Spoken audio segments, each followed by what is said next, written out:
Welcome to Britain. Restrictions are lifted on all Romanians and Bulgarians travelling to work here. MPs greet the first arrivals, but rather than the flood some feared, there was just a trickle today. To work, I go on to wash car. It's not my ability, but I want to make money from UK. Also this lunchtime, Schumacher is stable but still in a coma after his skiing accident. From New York to New Year, millions celebrate the start of 2014. And why Scotland's whisky makers aren't just hosting a successful New Year.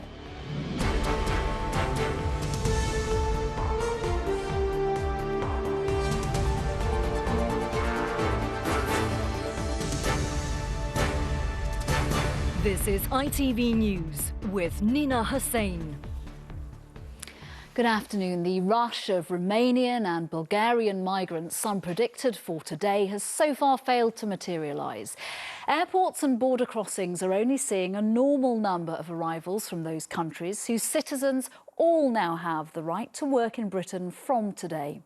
Many of those arrivals say they already live and work in the UK, returning after spending Christmas in their homeland. Here's our political correspondent, Romilly Weeks. Never has a flight from Romania's Târgu Mureș airport been greeted with such anticipation. Cameras, press and a delegation of MPs. In the event, the flight wasn't full, the flood of migrants more of a trickle, and the majority Romanians returning from holiday. I'm a work here, I'm a driver. To pleasure. Control from 1 week. First time in the country? No, I don't know. You live here already? Yes, I'm with you. Victor Spirosau, though, was here for the first time. It's the first day you open the border to work the people. And what are your plans today now? To work, I go on to wash car. It's not my ability, but I want to make money from UK. To greet them, the chairman of a powerful committee of MPs. We need to know how many people come into our country so we can plan with our public services. And we felt the big opportunity, I felt the big opportunity was missed when the government didn't ask the Migration Advisory Committee to conduct an investigation. So what has changed today? Bulgaria and Romania have been members of the EU since 2007, but there have been temporary restrictions on the kind of jobs their citizens can do in the UK. From today, Britain has lifted those controls. Romanians and Bulgarians will have the same right to work here and the same access to benefits as other EU citizens. But it's not just the UK. 8 other countries have lifted their transitional controls at the same time. The government admits it has no idea how many people will come. Rather than make speculative forecasts, which have very little chance of being accurate, we've concentrated on the things that are within our control, tightening the benefit system, putting in place tougher controls and making sure that anyone that does come to Britain is coming here to work hard and to contribute and to pay their own way. And I think that's the right approach. My criticism of the government is that they haven't yet done all the things that we would want them to do, which we've been calling for them to do since March of this year. For example, we need to have stronger enforcement of the minimum wage. We need to ensure that we have action taken on gangmasters who are bringing people over. As they celebrated New Year in Bucharest, Romanian and Bulgarian politicians were dismissing claims there'd be a wave of migrants leaving. Okay. Victor Spirosau intends to earn some money and then return home. It'll be months, if not years, before we know how many of his countrymen follow him. OK, well, let's get more now from the Labour MP, Keith Vaz, the chairman of the Home Affairs Select Committee. Mr Vaz, do you think all the warnings about a flood of Romanian and Bulgarian immigrants has been overblown? Yes. What we saw this morning and we went to observe for ourselves was very much business as usual. Luton Airport had organised a very proper arrival in the normal course of action and the UK Border Force behaved perfectly properly. This was an ordinary day's visit and as we saw, the flight was very light. Only 2 of the 140 people who were coming over as far as we could tell for the first time. But I think it's also important to ensure that in future enlargements that we don't have this kind of crisis and panic measures right at the last moment, because enlargement is going to be with us for some time. The European issue is going to hang around Westminster and the country for a very long time, and we need to get some firm rules and guidance about the next countries that come in, Turkey, Montenegro, Serbia and others. Otherwise, we're going to be left with a kind of panic that we saw happening before the 1st of January. You have criticised the government for not putting an estimate on the number of arrivals. Given we haven't seen the flood that some were predicting today, what's the point of the estimate that you've been demanding? Well, Nina, we couldn't understand why successive governments, and they've been planning this for 7 years now under Labour and Conservative governments, did not ask the Migration Advisory Committee, which is the body set up to provide these estimates, with some kind of robust estimates. We didn't want the government to guess. It is possible in the public sector to be able to make estimates. And I think it's important to do so because, for example, if it is important that a number of countries all raise their transitional arrangements together, that could help deal with these issues in the future. And we saw no reason why, as a select committee, the government could not have commissioned research at least to find some robust estimates as to how many would come in. This is only the first day. We only observed a snapshot.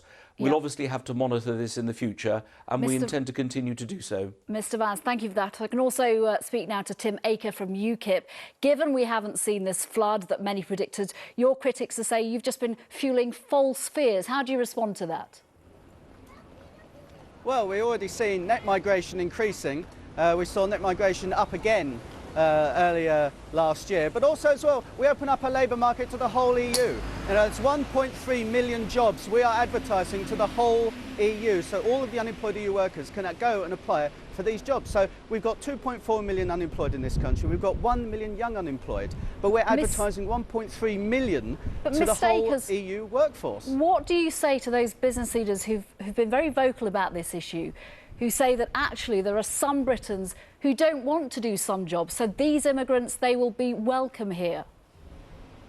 Well, Labour lost all credibility on migration matters when they threw open the doors in 2004 and 5 and didn't put restrictions on new Eastern European member states. So I think it's a bit rich, and his gimmick this morning was quite stomach-wrenching. It was quite terrible to see.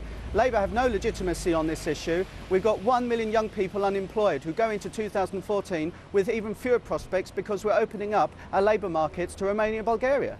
OK, Mr Aker and Mr Vaz, thank you both for joining me for that debate. Well, Romney is with me now. This is a debate that is likely to be key this year, isn't it, and in the run-up to the election next year? Yes, that's absolutely right. If lots do arrive, as UKIP and others predict, then this will be a major issue for the government and for other political parties. Even if they don't, then there's still the issue of the future enlargement of the EU, as Keith Vaz was alluding to there, and what to do about transitional controls when countries like Croatia join.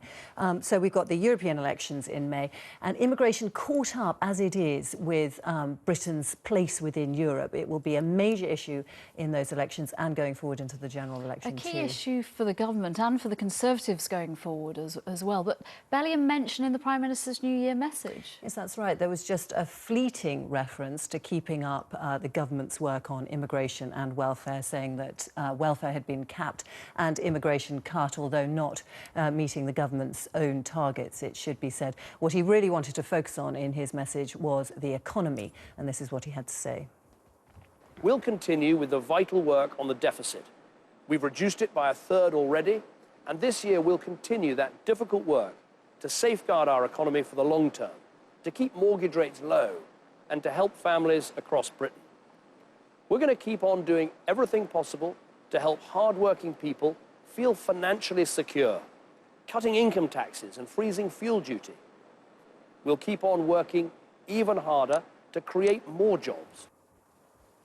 And immigration can't be separated from Britain's economic prospects either, just as there are those on the right who are suggesting there will be an influx of migrants coming here to claim money from the state. There are plenty in the business community saying that for Britain's economic recovery, we need the skilled labour that countries like Bulgaria and Romania are bringing to this country. And that debate will go on. Romney Weeks, thank you. On to the rest of the day's news, and Michael Schumacher is said to be in a stable condition today in a French hospital after suffering severe head injuries in a skiing accident 3 days ago. The former Formula One champion's manager says he remains in a coma and has pleaded for his privacy to be respected after a journalist disguised as a priest tried to get into his room. Sasha Williams has the latest. After a third night in hospital, some positive news for Michael Schumacher. Positive enough that a press conference with his doctors was called off, leaving his manager to give this update to waiting news crews. Michael's condition has been carefully supervised throughout the night, and the condition remained stable all of the night, and the condition remains stable also in this morning. That is for the moment a good news, but I repeat, it is just for the moment, because Michael's injury is heavy and the overall situation is critical. But for the moment, and I don't want to go into any further medical details, the situation is stable, which is a good news for this today, for this moment. The 7-time Formula One world champion has been in an induced coma since he fell while skiing in the French Alps on Sunday. It's reported he hit his head so hard his helmet split in two. His wife, son and daughter remain by his bedside. Outside, more than 100 journalists from all over the world wait for news. Not all, though, have adhered to the Schumacher's request for privacy. It's emerged that a reporter disguised as a priest tried to access his hospital room on Monday. Doctors say Michael Schumacher is still fighting for his life and that his condition is being assessed on an hour-by-hour basis. But the fact that the word stable is now being used will at least give some hope to the family waiting for him to wake up. Sasha Williams, ITV News. When last night's New Year countdown was over here, it still wasn't over for everyone. As always, some of the biggest parties were seen in the Americas, north and south. Lewis Vaughan-Jones now on how they celebrated the arrival of 2014.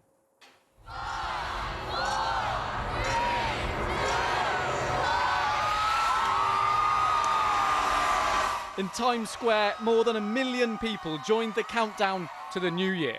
What was it like down here tonight? What was it like? So celebrations, yes, but also an endurance test. Some people queuing all day in freezing temperatures. What was it like? It was amazing. It was really fun. It's freezing. Yeah, it's really cold. Incredible experience. Woo! Happy New Year to everyone. Awesome. How long have you been here? For 13 hours. That's a lot. Was it worth it? Yes. So they have been waiting for hours, crammed in and in the cold, all to be part of the most famous New Year's Eve party in the world. But this year, eyes will turn to another city known for putting on a show. This was Copacabana Beach in Rio de Janeiro. Brazil bringing in a new year which will see them host the World Cup. And back in Times Square, people from all over the world were here. I'm from South Africa! It was really nice. We're from Japan. It is a tradition more than a century old to mark the start of a new year. Lewis Vaughan-Jones, ITV News, New York. Well, here an army of workers have spent New Year's morning cleaning up from the celebrations of the night before. Tens of thousands left their mark during Edinburgh's Hogmanay festivities, and around 250,000 lined the banks of the Thames for London's fireworks spectacular. Here's Simon Harris. To a chorus of clinking glass, this was London recovering from its New Year's Eve hangover.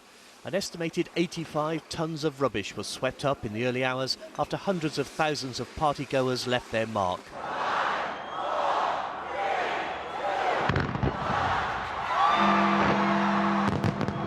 The fireworks display lighting up the Thames at the stroke of midnight was aimed at a global TV audience as London competes with other capital cities to put on the most spectacular show.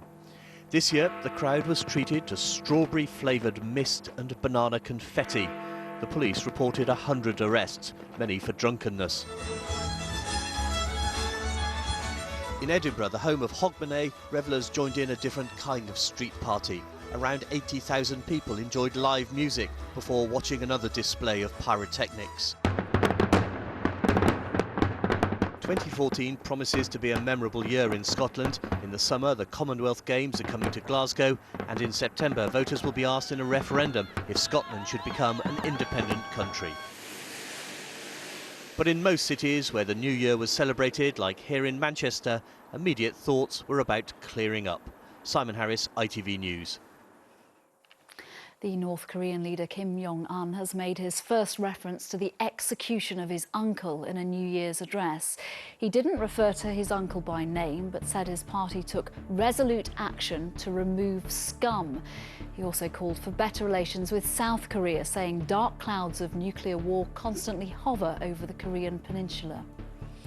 Pope Francis used his first New Year's message to offer strength, courage and hope to Catholics. During Mass in St. Peter's Basilica this morning, the pontiff referred to a hunger and thirst for justice, peace and God in the world. And the Archbishop of Canterbury has urged people to make resolutions to tackle poverty in their own neighbourhoods. As part of a recorded New Year's address, the Most Reverend Justin Welby visited a homeless day centre supported by the Church of England.